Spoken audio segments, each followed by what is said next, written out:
Not all weddings end with joy. Some never end at all.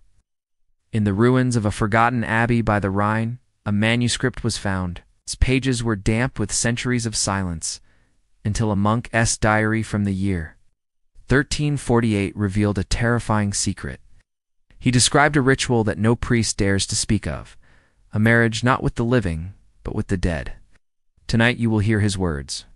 You will walk the candlelit halls where vows were spoken over a corpse and decide for yourself if the bride still waits behind the veil. Are you brave enough to attend this ghostly wedding? The bride is said to be beautiful, but her beauty is deadly. She lures unsuspecting men into her web, and then, well, let's just say no one has ever seen her face. But you can see her dress. It's white like snow, and it's covered in blood. So if you think you can handle the truth, if you're not afraid of ghosts or the darkness that lingers in the shadows, then step inside. The ceremony is about to begin. This is a story about death and taxes. Not that kind of story where death or taxes win, but a story where they lose everything. Have you heard it before? Of course you have. Everybody has. And yet nobody listens. They say the dead have no voice, that once the earth closes over them, their stories vanish with the final shovel of dirt. But sometimes, rarely, disturbingly, the past claws its way back, not with a scream, but with ink on brittle pages. Ow. Sometimes the dead refuse to stay buried. In 1896, during the restoration of a forgotten abbey on the edge of the Rhine, workers unearthed a wooden chest sealed with wax and iron clasps. Inside lay a manuscript written in Latin and a dialect of Middle High German. Its edges blackened as though touched by fire, its pages damp with centuries of silence. The abbey's records described it only as Liber Nuptiae Mortuae, the Book of the Dead Bride. At first glance, scholars dismissed it as medieval superstition, a local legend bound into parchment. But as the pages were translated, the tone shifted from myth into meticulous record. A diary belonging to a monk named Brother Anselm, dated 1348, the year the Black Death carved its way across Europe. Within those pages, he chronicled a ritual so grotesque, so unholy that even hardened historians shuddered accounts of a marriage between the living and the dead. Brother Anselm was not a man of wild imagination. His earlier notes found in other manuscripts were dry lists, grain inventories, baptismal records, and endless weather reports. Yet in this diary, his tone cracked, words scrawled with trembling ink, as though written by a man who feared not only for his soul, but for the ground on which he stood.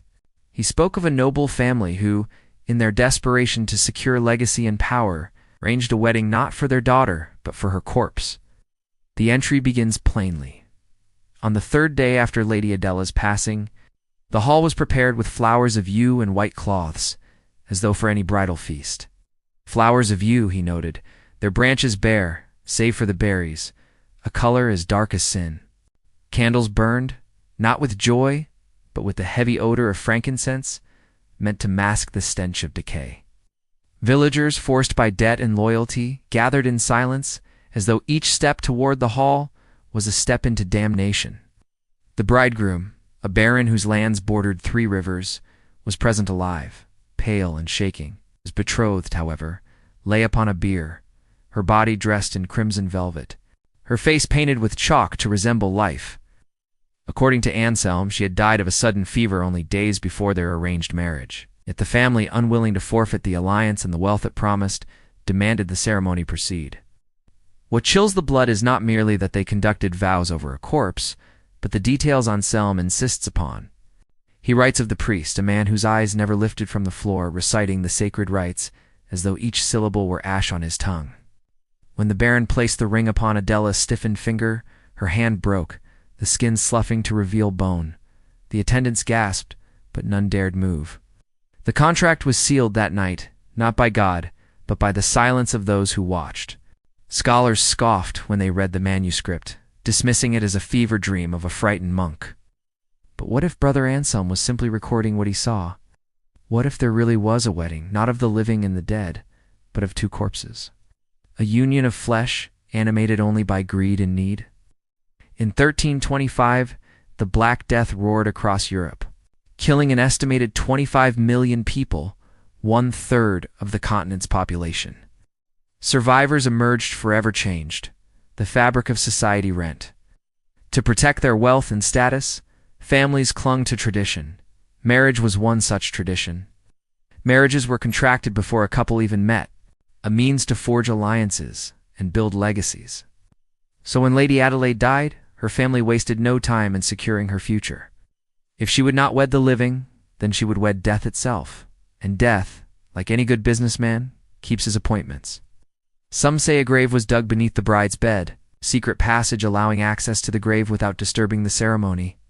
Others claim a corpse was exhumed, a groom already dead, his bones carefully selected to match the bride's measurements.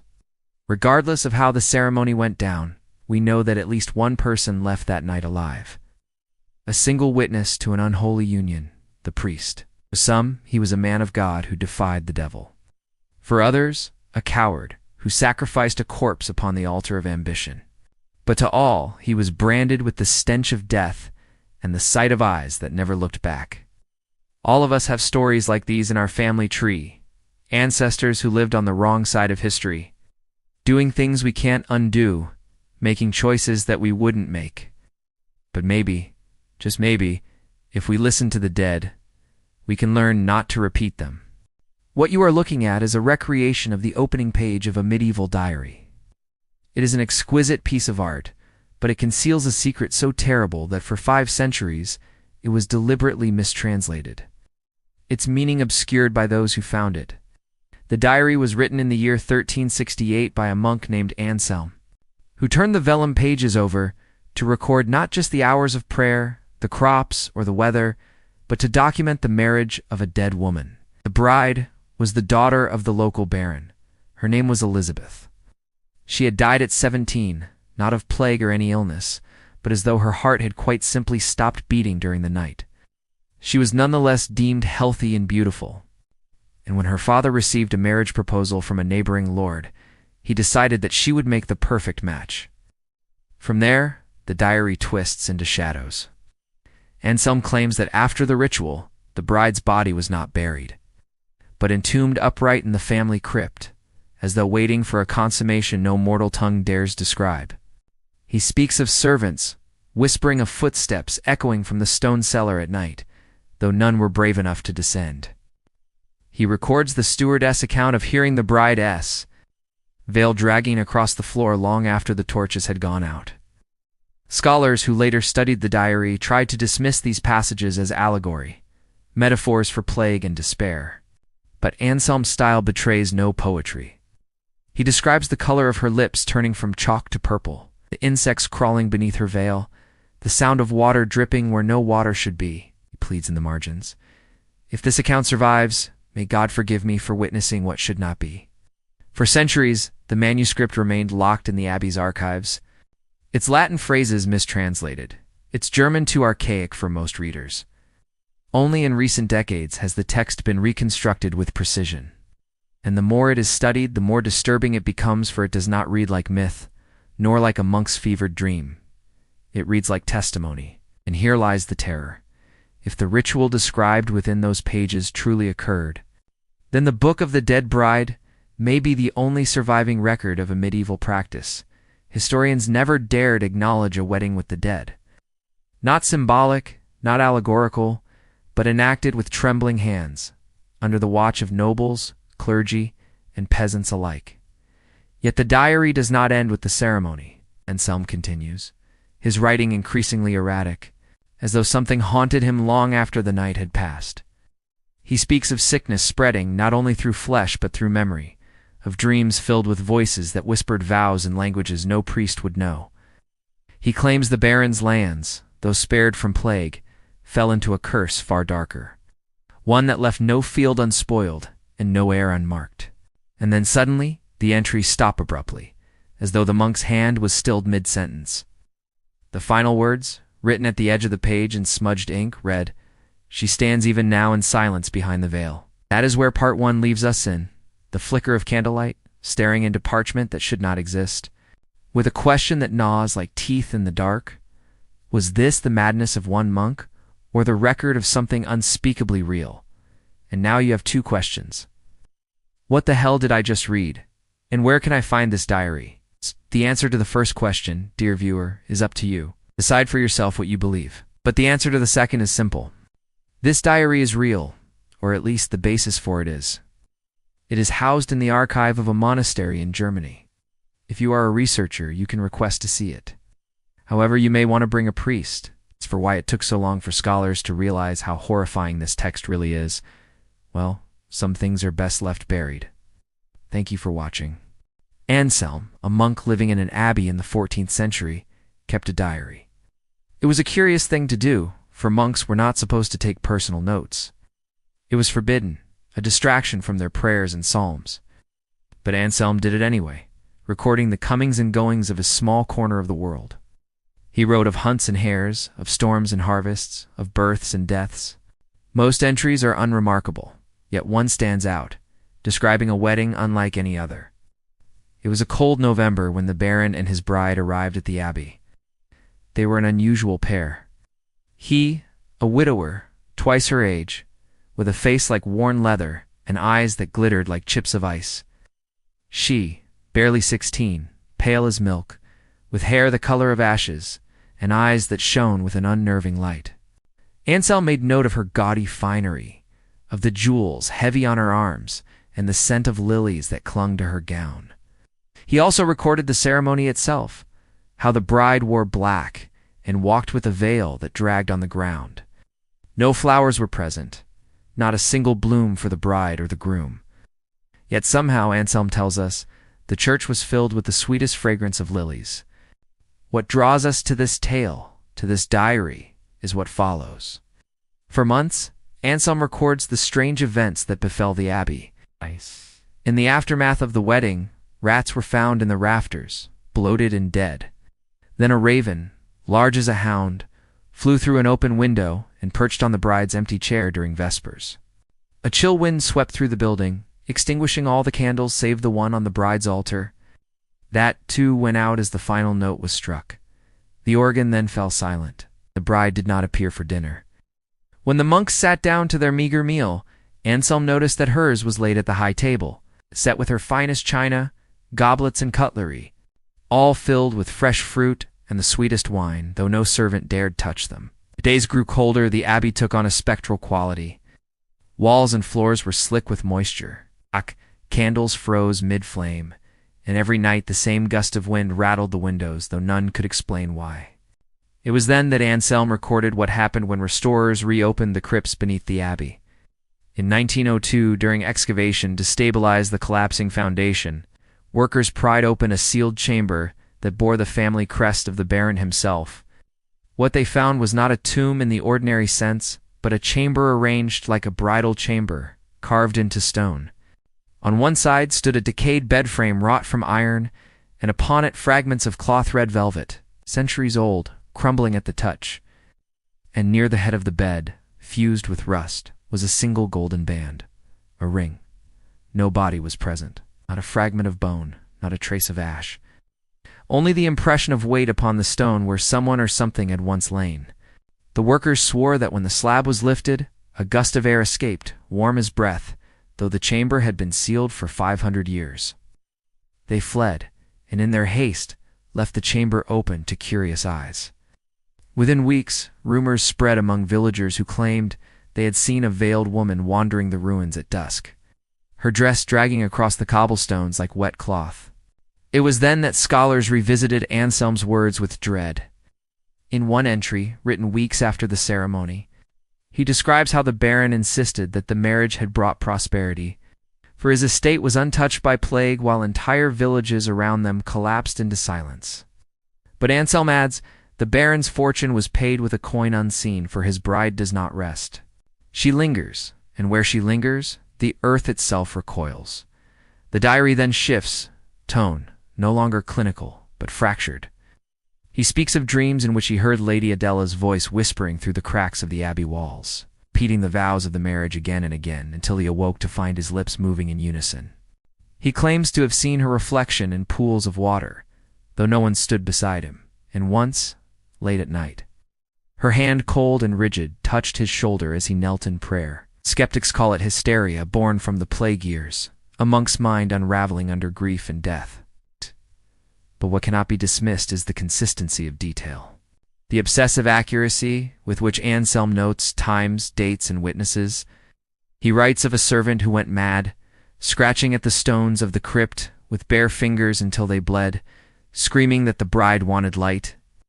Another servant hanged herself in the barn, leaving behind a note that read only, "She will not stop staring." And then the Baron himself. According to the diary, within a year of the macabre marriage, the Baron's skin turned gray and his eyes sunken, though he was not ill in any ordinary sense. Anselm records that he would spend hours locked in the crypt, emerging with his clothes damp and his lips purple, claiming that he was keeping his vows. His courtiers whispered that his voice had changed, that it carried two tones, one his own and one faintly feminine, echoing just behind. In the end, Anselm writes of the Baron's funeral, how he requested to be buried alongside his bride, and how the villagers watched in horror as the coffin was lowered into the crypt and the earth gave way, revealing the bones of a woman. They were not his wife's bones, for she was still there, lying in state in her sealed chamber, her ring still clutched in her hand. Instead, they belonged to a young girl, a servant, and a dog.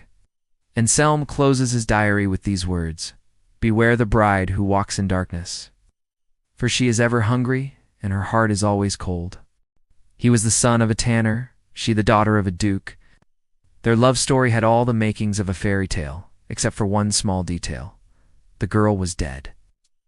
This is the stuff of legends, a tale so dark and disturbing it has the power to chill even the most skeptical listener. And yet its origins are rooted in fact. For this is the story of Anselm, and the diary that should not exist. Anselm was born into obscurity. His father toiled in the shadow of the great cathedral, working hides for the priests and nobles whose patronage ensured the family's meager prosperity. Yet Anselm dreamed of more, of a life bathed in the very sunlight that streamed through the cathedral's stained glass windows. And then he met Hildegard. She was the daughter of a minor duke, betrothed to a prince from a neighboring realm. Together, they walked the cobblestone streets, stealing moments of joy amidst the stench of stale waste and unwashed bodies. Well, those stolen moments came at a terrible price, for Anselm was an unwitting pawn in a deadly game of courtly intrigue, pawn manipulated by none other than Hildegard's own mother. Anselm had fallen deeply in love with the duke's daughter, and the thought of losing her to another man drove him to distraction. In a moment of weakness, he confided in Abbot Waldo, a holy man known for his wisdom and compassion. But instead of solace, Anselm received a warning. The abbot knew of the duke's designs for his daughter, and he feared the consequences of Anselm's indiscretion. But when Anselm begged for divine intervention, for a miracle that would keep the lovers together, the abbot refused. How could he risk the wrath of the nobility by cursing a duke's only child? With that rebuff, Anselm's hope died, and he retreated into the shadows, consumed by grief. It was then that the diary began. Written in Latin on pages torn from a missal, it chronicles Anselm's descent into madness. He writes of a plot hatched in desperation, a plan to steal the duke's daughter from her tomb and elope before dawn. But as he stands before the crypt, the weight of his actions crushes him. What has he done? He cries out, his voice echoing in the cavernous space. And in that moment of despair, he hears a response, a whisper that stirs within him a terrible hope. He does not record these words in the diary, nor the events that follow, for he likely believed them to be the ravings of a madman. After the marriage, Anselm descends into further madness. In his desperation, he implores the abbot once again, begging for absolution. But the abbot's response is one of warning, for now, Anselm's actions have consequences. The villagers, enraged by the desecration of the crypt, have attempted to break it open with hammers and picks, though they have failed. And when they brought torches near the iron door, every flame guttered out, smothered by some unseen hand.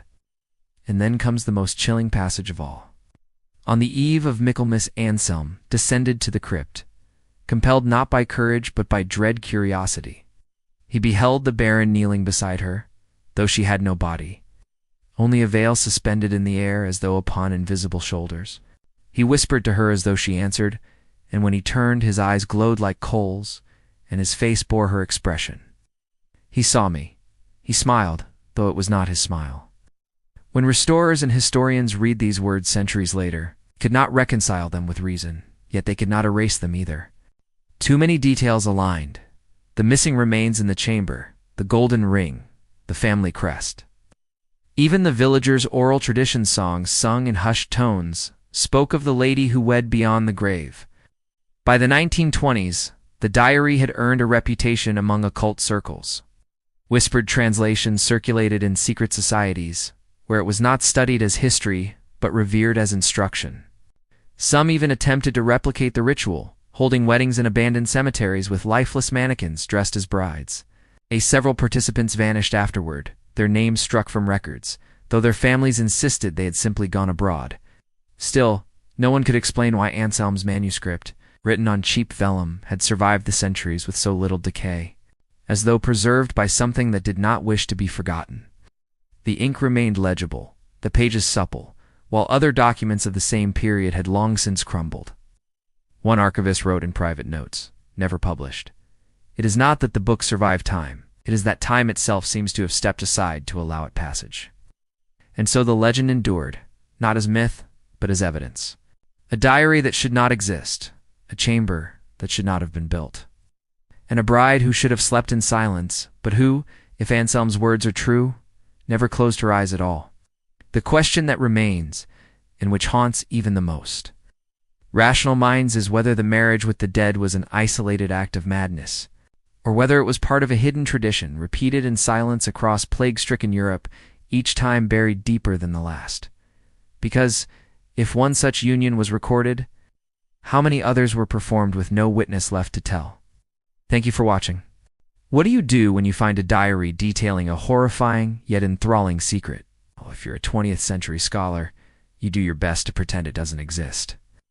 Welcome to my channel. Today we'll be reading from The Bloody Chamber by Angela Carter. This is part 4 of 6. By the mid-20th century, the diary had acquired a reputation that made even scholars uneasy. Universities hesitated to house it, claiming its provenance was questionable, though in truth, the fear lay in what it contained. It changed hands quietly, often through private collectors, and wherever it went, whispers followed. Archivists spoke of hearing the rustle of a wedding veil when they turned its pages, as though someone stood just behind them. More than one custodian refused to remain alone with the manuscript after dusk. And yet the most unsettling aspect was not the diary itself, but the trail of local traditions it illuminated. In the 1930s, folklorists traveling through rural Germany discovered songs sung by elderly women. Lullabies laced with chilling verses, bride in the red dress, waiting by the door, husband comes to find her, though she breathes no more. When asked where the song came from, villagers shrugged it had always been there. Others whispered of ruined farmhouses where brides were said to knock on the windows, still waiting for their vows to be spoken. Even more disturbing were the parish records unearthed in nearby towns, some dating to the 15th century. That mentioned nuptia mortuae, as though it were not an isolated ritual, but a known if forbidden practice. In one record, a priest writes bitterly that he was commanded to perform a wedding for a young man whose betrothed had died suddenly of fever, lest the dowry be lost. The entry ends abruptly, the ink trailing as if the quill was yanked away. Another register mentions fines imposed on villagers for attending illicit rites of the dead. Piece by piece, the fragments aligned with Anselm's testimony. The conclusion was unavoidable. The diary was not merely the rambling of a monk losing his mind in plague years. It was one voice among many, the only one preserved intact. And if these rites were practiced more widely, then how many noble houses, how many dynasties were founded upon unions where one partner no longer breathed? By the 1960s, the diary had been translated fully into English for the first time. The translator, a respected medievalist named Dr. Helmut Krieger, published an annotated edition, though curiously, the volume was withdrawn within months. Officially, the publisher cited lack of interest, yet surviving copies tell another story. Margins in Dr. Krieger's own notes reveal frantic handwriting. She appears at the edge of my bed, always with the veil, always silent. He died in 1964 in what was ruled a suicide, though colleagues reported his body was found sitting upright, hands folded as though waiting for vows to be spoken. So ends Part 4 of The Bloody Chamber by Angela Carter. Join us next time when we continue our descent into darkness with Part. If you enjoyed this episode and would like to support the channel, please consider becoming a patron. Your support allows us to continue bringing these stories to life and to make our videos ad-free. We'd also like to take a moment to thank our current supporters whose names you can see on screen now. Thank you all for watching, and we'll see you next time. The diaries fell into disrepute. Those who consulted it claimed dreams plagued them. Recurring visions of standing in stone corridors lit by dripping candles, while somewhere a woman sobbed softly, endlessly. Some described a pressure on their chest at night as though someone lay beside them, breathing though no one was visible. Others swore that after reading the vows in Latin aloud, the mirrors in their homes fogged as though by an unseen breath. Of course, skeptics dismiss these accounts as hysteria, the human mind twisting under suggestion. Yet there remains the evidence that resists dismissal. The iron bed found in the crypt. The velvet fragments confirmed by textile historians to be of 14th century origin. The golden ring, traced through family records.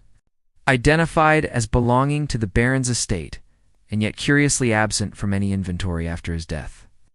Each artifact lines up not with myth, but with fact. And there is more. In 1978, construction crews digging near the abbey unearthed a second chamber, smaller than the first. Inside were 3 coffins, all empty. But each bore inscriptions not of names, but of vows lines from the marriage service etched directly into the wood. "Till death do us part." Only the words were altered. The phrase ended, and beyond. The find was hushed quickly, sealed by the church and dismissed in local papers as a clerical misunderstanding. Yet the workers who carried the coffin swore they heard knocking from within, faint but rhythmic, as though echoing the cadence of a wedding march. It was at this point that whispers began to circulate among occult researchers.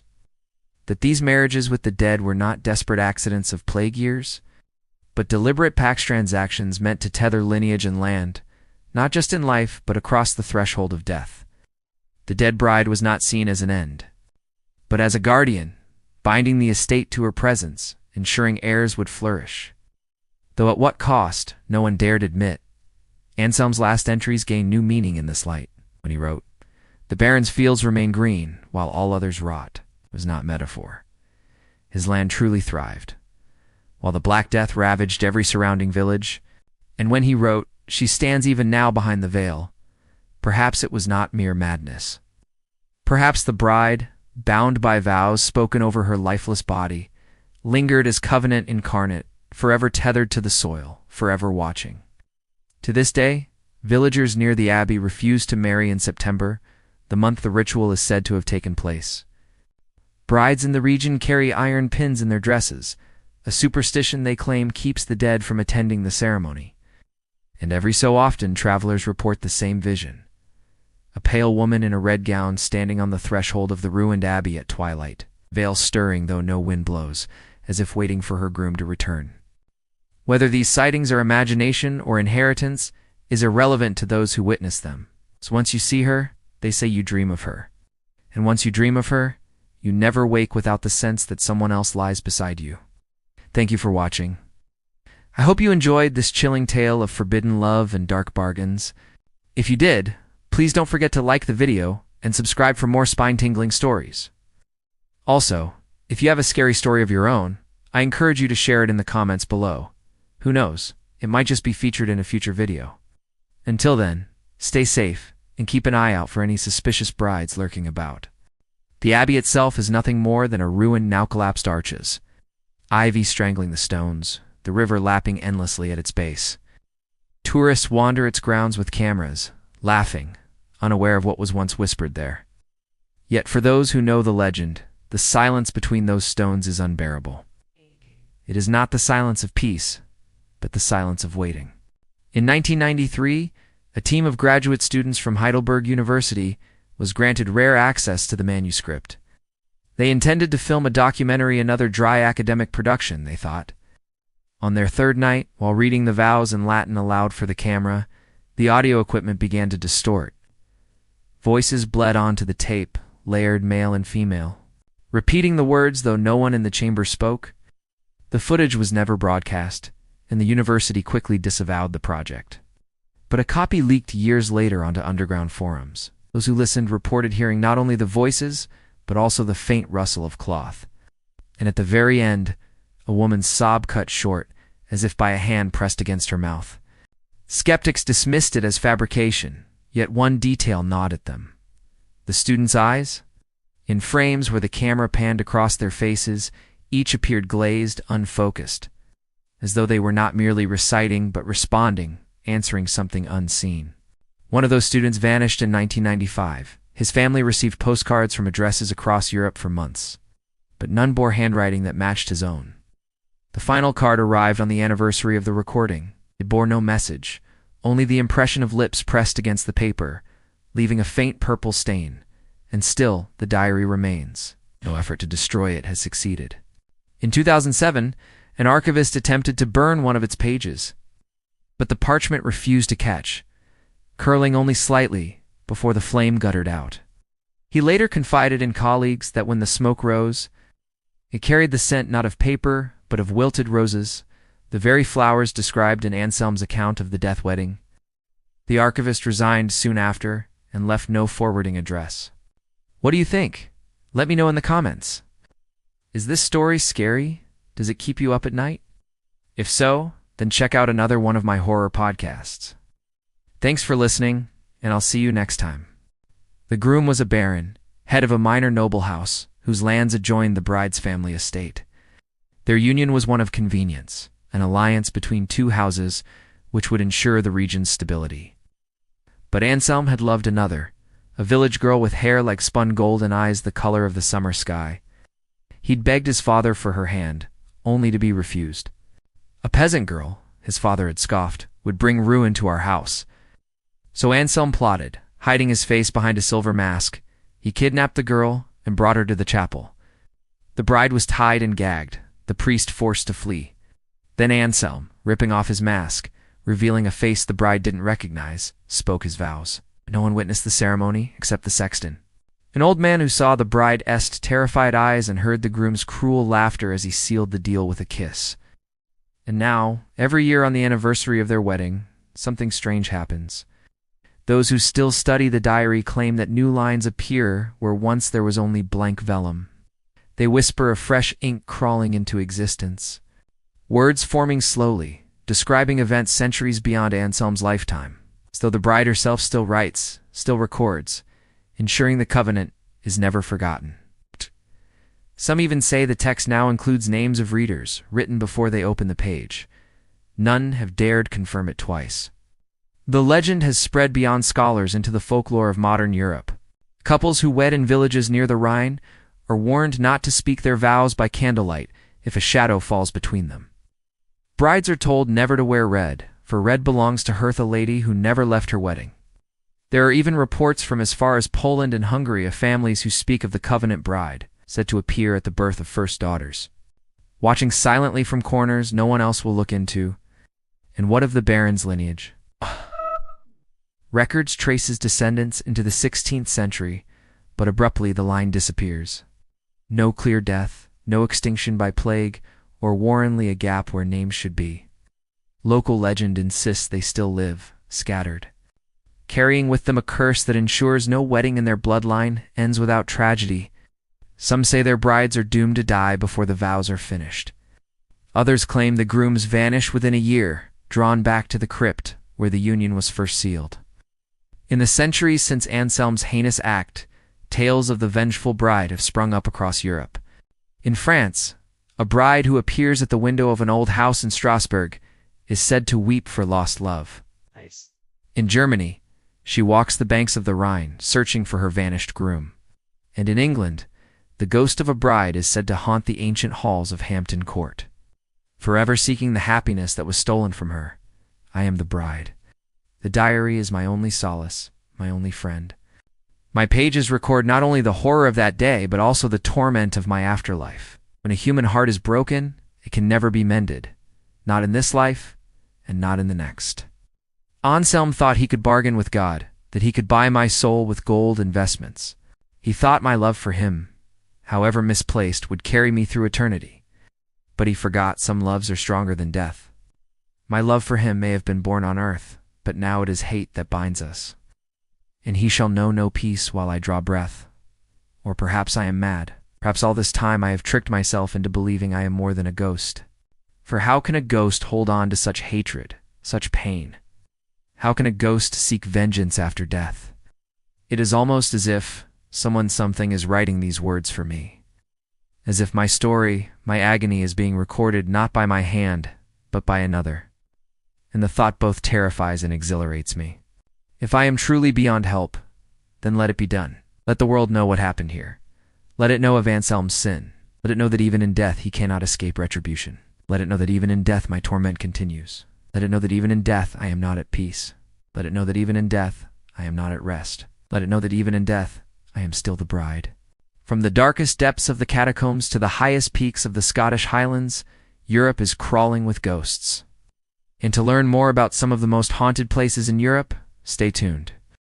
When the Allied troops marched through the village, they found an old stone tower. Its roof had long since fallen in, its walls were crumbling, and ivy choked its windows like grasping fingers.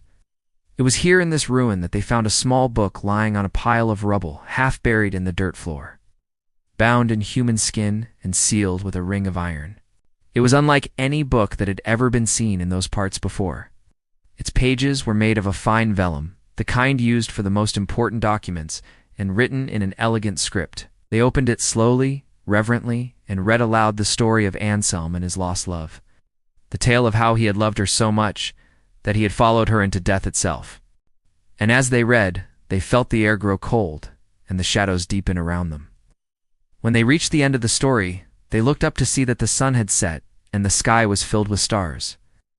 Then, as if out of nowhere, a violent wind swept through the tower, rustling the pages of the book and extinguishing their candles. And as the darkness closed in around them, they heard a low, mournful bell toll, like the sound of a single knell echoing through the ages. Then silence. They never found out where the book came from or who had written it. But once they started reading its stories, they could never escape its haunting melodies or its bride who waited in vain for her groom beneath the veil. They say that even now, when storms gather along the Rhine, the villagers swear they hear bells ringing from beneath the earth. If you press your ear to the cold stones of the ruined tower, they say you will hear music faintly, hollow chords of a wedding march, played for no living bride. So the story endures, not as fiction, but as something far more unsettling, a record that refuses to be silenced, a diary that should have turned to dust, yet persists, a chamber that should have collapsed, yet still echoes, a bride who should have rotted yet waits. The question is not whether the book of the dead bride is real. The evidence is there, bound in vellum, sealed in stone, whispered in songs older than memory. The question is whether you believe the vows spoken within it ever ended. For what Anselm wrote as his final line still hangs over every scholar, every villager, every listener who dares lean too close. She stands even now in silence behind the veil.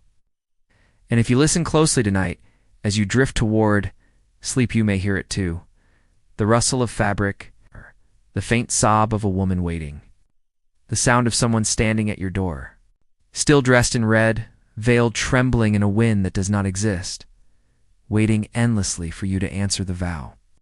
This chilling tale comes to us from a place where the living and the dead are never truly parted, where the veil between our world and the next is thin as cobwebs and memories linger like ghosts. Along the banks of the Rhine, where gnarled branches dip into the water and the mist hangs heavy, there are places where the boundary blurs and the whispers of the past can still be heard. Some say these are simply legends, stories told to frighten children and keep them from wandering too close to the river's edge after dark. But others, with eyes that have seen too much, know better. They speak in hushed tones of things glimpsed at the corner of an eye, of sounds carried on the wind, of fleeting touches in the darkness that make the blood run cold. They tell of dreams haunted by faces from beyond the grave, of warnings whispered in the night, urging them to flee before it's too late. And then there are those rare few who claim to have seen her. The bride who walks the banks of the Rhine, her white dress shimmering in the moonlight, her veil a shroud against the darkness, forever searching for the groom who never came. But let us be clear, the dead bride is no myth. For if you walk along the river at dusk, When the light is fading and the shadows are growing long, you might just catch sight of her, standing at the edge of the water, her eyes fixed on the distant hills, waiting, always waiting, and if you listen closely, you might hear the echo of her sorrow in the rustling leaves, the sighing wind, the lapping waves, and in the haunting strains of a distant violin, playing a melody that speaks of lost love and endless yearning. So beware, traveler, when you journey along the Rhine, for the dead bride walks these paths each night, and she will not rest until her groom returns.